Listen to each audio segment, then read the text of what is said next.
In my previous session, I already discussed about how we are solving the CST problem. The first half unit of the third unit will be CST problems. So CST problem under plane strain and plane strain stress condition, and how we are calculated the normal stress and minimum maximum principal stresses and principal angle and all. In my previous session discussed. Today I am going to discuss about the new topic which is axisymmetric elements. Can anyone heard about the axisymmetric elements? Axisymmetric. If any object which is symmetric about the axis, which is called known as axisymmetric problem. So there are many 3D problems in engineering field, symmetry about the axis of rotation, which is known as axisymmetric problem. Okay, these problems can be solved by using 2D elements. It may be axisymmetric problem, it may be converted into 2D elements. After that, we have to solve by using this same procedure. Okay. Then axisymmetric problems, in our CST problems, we have to consider as sigma x, sigma y, and tau xy. Here we are consider as the cylindrical coordinates r, theta, and z, because we can consider the 3-dimensional axis. So 3-dimensional object. So we can consider the cylindrical coordinates as r, theta, and z. Okay. Then what are the basic conditions are satisfied by the axisymmetric problem means. The problem domain must be symmetric about the axis of revolution. The first condition, the problem domain, you can choose the problem domain which is symmetric about the axis of revolution. This is the first condition.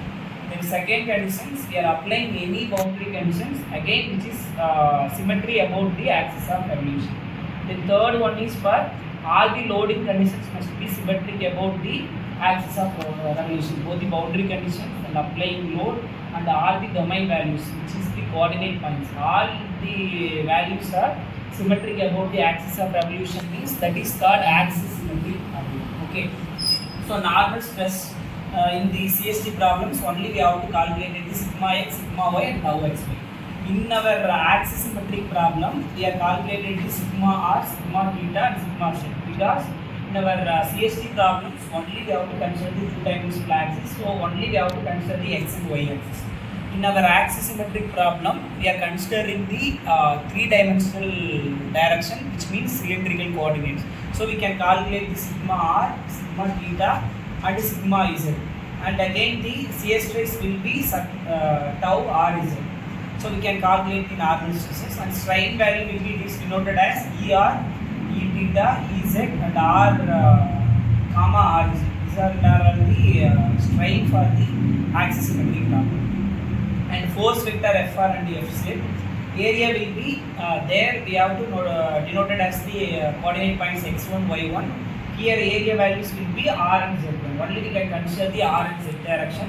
So we can calculate the area values equal to 1 by 2 into determinant of 1 R1 Z1, 1 R2 Z2, 1 R3 and Z3, and the strain displacement matrix will be varied. In our CST elements only we have to calculate the quadrature of R1, R2, R3 and go to filter. In our axisymmetric problem we can calculate the gamma, R and Z.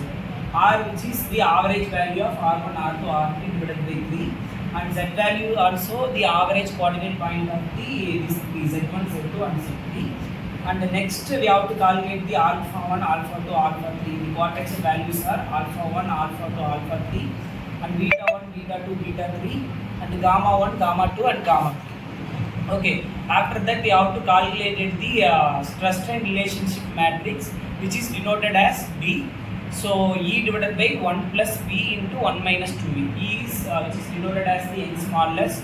The values will be given 2.1 into 10 to the power 5, and based on the material chosen, they have to vary. Aluminium means it will differ from the 2.2. And V value is Poisson's ratio value. It may be given 0.25 to 0.5. Okay. From these relations, we have to calculate the stress strain relationship matrix. And finally we have to calculate the stiffness matrix K for the axisymmetric problem, 2 by Ra into B transpose Bp.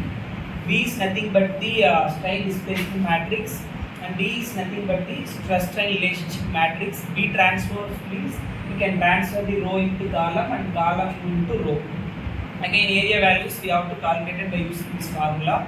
and R values may be calculated the average of the coordinate points R1, R2, R3, and 2 pi is a constant value 3.1. Finally, using these relations, we have to calculate the stiffness matrix for the axisymmetric problem. This is the basic introduction regarding axisymmetric problem. In our next class, we have to solve the axisymmetric problem. Okay, thank you.